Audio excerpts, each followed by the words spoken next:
Hi friends, welcome to my YouTube channel. My name is Lakshmi. ಇವತ್ತಿನ recipe ಬಂದು ಮೊಟ್ಟೆ ಕೋಳಿ ಸಾಂಬಾರು ಅಂತ. ಇದು ಹಳ್ಳಿ ಸ್ಟೈಲಲ್ಲಿ ಮಾಡಿರೋ ಅಂಥದ್ದು.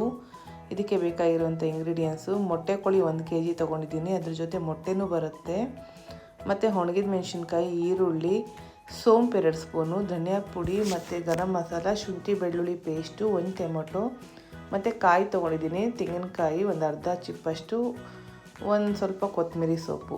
ಇಷ್ಟಿದ್ರೆ ಆಗೋಗುತ್ತೆ. ಈಗ ಹೇಗೆ ಮಾಡೋದು ನೋಡೋಣ. ಈಗ ಒಣಗಿದ ಮೆಣಸಿನ್ಕಾಯಿ ಒಂದು 10ರಿಂದ 15 ತೊಗೊಂಡಿದ್ದೀನಿ. ಇದು ಖಾರ ಜಾಸ್ತಿ ಇರೋದಿಲ್ಲ, ಲೈಟಾಗಿರುತ್ತೆ. ಸ್ವಲ್ಪ ಎಣ್ಣೆ ಹಾಕ್ಕೊಳ್ಳಿ. ಇದನ್ನು ಲೈಟಾಗಿ ಫ್ರೈ ಮಾಡ್ಕೋಬೇಕಾಗತ್ತೆ ನೋಡಿ, ಈ ಥರ. ಮತ್ತು ಒಂದು ಈರುಳ್ಳಿ ಅಷ್ಟು ಹಾಕ್ಕೊಂಡಿದ್ದೀನಿ. ಇದಕ್ಕೆ ಸಾಂಬಾರು ಈರುಳ್ಳಿ ಸಹ ಮಿಕ್ಸ್ ಮಾಡಿದ್ದೀನಿ, ಅದು ಟೇಸ್ಟ್ಗೆ ತುಂಬಾ ಚೆನ್ನಾಗಿರುತ್ತೆ. ತುಂಬ ಈಸಿ ರೆಸಿಪಿ ಇದು, ಎಲ್ಲರೂ ಸಹ ಮಾಡ್ಕೋಬಹುದು. ಒಂದು ಟೊಮೊಟೊ ಹಾಕ್ಕೊತಿದ್ದೀನಿ. ಇದು ಸ್ವಲ್ಪ ಎಣ್ಣೆಲಿ ಫ್ರೈ ಮಾಡ್ಕೊಳ್ಳಿ. ಒಂದು 5 ನಿಮಿಷ ಇದನ್ನು ಫ್ರೈ ಮಾಡ್ಕೊಳ್ಳಿ ಲೈಟಾಗಿ. ಹಸಿ ಸ್ಮೆಲ್ಲೆಲ್ಲ ಹೋಗಬೇಕು. ಮತ್ತು ಹಸಿ ಸ್ಮೆಲ್ ಇರುತ್ತೆ, ಅದಕ್ಕೆ ನಾನು ಅದನ್ನು ಹುರ್ಕೊಂಡಿದ್ದೀನಿ. ಈಗ ಒಂದು ಮಿಕ್ಸಿ ಜಾರ್ಗೆ ಕೊಬ್ಬರಿ ಹಾಕ್ಕೊಂಡಿದ್ದೀನಿ, ಒಂದು ಅರ್ಧ ಚಿಪ್ಪಷ್ಟು. ಮತ್ತು ಅದು ನಾವೇನು ಹುರ್ಕೊಂಡಿದ್ದೀವಿ ಅದು ಸಹ ಅದ್ರ ಜೊತೆ ಹಾಕ್ತಿದ್ದೀನಿ. ಇದನ್ನು ನಾವು ಗ್ರೈಂಡ್ ಮಾಡ್ಕೋಬೇಕು. ಮತ್ತು ಸೋಂಪು ಒಂದು 2 ಸ್ಪೂನ್ ಹಾಕ್ತಿದ್ದೀನಿ. ಸೋಂಪು ಹಾಕೋದ್ರಿಂದ ತುಂಬಾ ಟೇಸ್ಟ್ ಕೊಡುತ್ತೆ. ಮತ್ತು ಒಂದು ಸ್ವಲ್ಪ ನೀರು ಹಾಕ್ಕೊಂಡು ಇದನ್ನು ಗ್ರೈಂಡ್ ಮಾಡ್ಕೊಳ್ಳೋಣ. ಈಗ ಒಂದು ಕುಕ್ಕರ್ ಇಟ್ಕೊಂಡಿದ್ದೀನಿ. ಇದಕ್ಕೆ ಒಂದು 2 ಸ್ಪೂನಷ್ಟು ಆಯಿಲ್ ಹಾಕ್ಕೊಂಡಿದ್ದೀನಿ. ಒಂದು ಸ್ವಲ್ಪ ಈರುಳ್ಳಿ ಫ್ರೈ ಮಾಡ್ಕೊಳ್ಳಿ ಈ ಥರ ಲೈಟಾಗಿ. ಮತ್ತು ಚಿಕನ್ ಏನು ಚೆನ್ನಾಗಿ ವಾಶ್ ಮಾಡ್ಕೊಳ್ಳಿ ಒಂದು 4-5 ಸತಿ, ಅದು ಸಹ ನಾನು ಇದಕ್ಕೆ ಹಾಕ್ತಿದ್ದೀನಿ. ಸ್ವಲ್ಪ ಎಣ್ಣೆಲಿ ಇದನ್ನು ಫ್ರೈ ಮಾಡ್ಕೊಳ್ಳಿ. ನೀರೆಲ್ಲ ಚೆನ್ನಾಗಿ ಅದು ಇಮ್ಮರಬೇಕು, ಅದಕ್ಕೆ ಸ್ವಲ್ಪ ಫ್ರೈ ಮಾಡ್ಕೊಳ್ಳಿ. ಈಗ ಟರ್ಮರಿಕ್ ಪೌಡರ್ ಒಂದು ಅರ್ಧ ಸ್ಪೂನಷ್ಟು ಹಾಕ್ತಿದ್ದೀನಿ. ಮತ್ತು ಸಾಲ್ಟ್ ಹಾಕ್ಕೊಂಡಿದ್ದೀನಿ, 1-1.5 ಸ್ಪೂನಷ್ಟು. ಹೊಸ್ದಾಗಿ ನೋಡುವಂಥ ನನ್ನ ವಿಡಿಯೋನ ಎಲ್ಲರೂ ಸಬ್ಸ್ಕ್ರೈಬ್ ಮಾಡ್ಕೊಳ್ಳಿ ಫ್ರೆಂಡ್ಸ್. ತುಂಬ ಚೆನ್ನಾಗಿರುತ್ತೆ ಈ ಚಿಕನ್ ಸಾಂಬಾರಂತೂ, ಸೂಪರಾಗಿರುತ್ತೆ. ಈಗ ಶುಂಠಿ ಬೆಳ್ಳುಳ್ಳಿ ಪೇಸ್ಟ್ ಒಂದು 2 ಸ್ಪೂನ್ ಹಾಕ್ಕೊತಿದ್ದೀನಿ. ಧನಿಯಾ ಪುಡಿ 2 ಸ್ಪೂನು, ಗರಂ ಮಸಾಲೆ ಅರ್ಧ ಸ್ಪೂನು.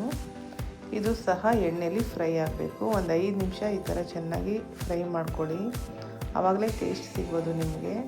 ಉಪ್ಪು ಖಾರ ಎಲ್ಲ ಚೆನ್ನಾಗಿ ಹಿಡಿಬೇಕು ನೋಡಿ, ಈ ಥರ. ತುಂಬ ಜನ ಇಷ್ಟಪಟ್ಟು ತಿಂತಾರೆ ಈ ಸಾಂಬಾರನ್ನ. ಮತ್ತು ನಾವು ಮಸಾಲೆ ರುಬ್ಬಿಟ್ಟಿರೋದಕ್ಕೆ ಸ್ವಲ್ಪ ನೀರು ಹಾಕಿ ಚೆನ್ನಾಗಿ ಮಿಕ್ಸ್ ಮಾಡಿ ಹಾಕಿದ್ದೀನಿ. ಮಸಾಲೆ ಜೊತೆನೇ ಸ್ವಲ್ಪ ನೀರು ಹಾಕ್ಕೊಂಡಿದ್ದೀನಿ. ಈಗ ಕೊತ್ತಂಬರಿ ಸೊಪ್ಪು ಒಂದು ಸ್ವಲ್ಪ ಹಾಕ್ಕೊಳ್ಳೋಣ.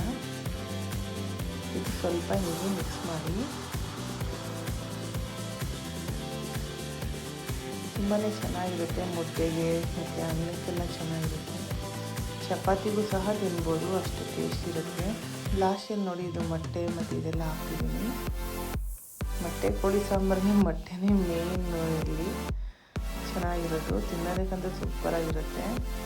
ಒಂದು ಸ್ವಲ್ಪ ನೀರು ಹಾಕ್ಕೊಳ್ಳಿ, ನಿಮಗಂತ ಅಂದಾಜು ಗೊತ್ತಾಗುತ್ತೆ ಹೇಗೆ ಅಂತ. ಈಗ ಕುಕ್ಕರ್ ಕ್ಲೋಸ್ ಮಾಡೋಣ. ಮ್ಯಾಕ್ಸಿಮಮ್ ಇದು ಒಂದು 8 ವಿಸಿಲ್ ಬರಬೇಕಾಗುತ್ತೆ, ಯಾಕಂದರೆ ಇದು ಮಟನ್ ಥರನೇ ಗಟ್ಟಿ ಇರುತ್ತೆ. ಅದರಿಂದ ಒಂದು 8 ವಿಸಿಲ್ ಬರಲಿ, ಆವಾಗ ಚೆನ್ನಾಗಿ ಬೆಂದಿರುತ್ತೆ.